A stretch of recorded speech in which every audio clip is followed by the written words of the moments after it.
ಕಾಲು ಬೆರಳು ಮಾತ್ರ ಮೂವ್ ಮಾಡಬೇಕು. ಕಾಲು ಬೆರಳು ಮಾತ್ರ. 1 2 3 4 5 6 7 8 9 10.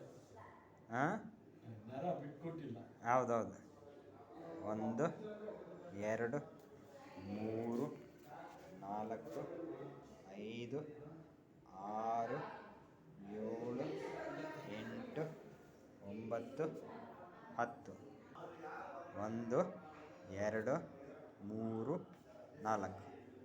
1 2 3 4.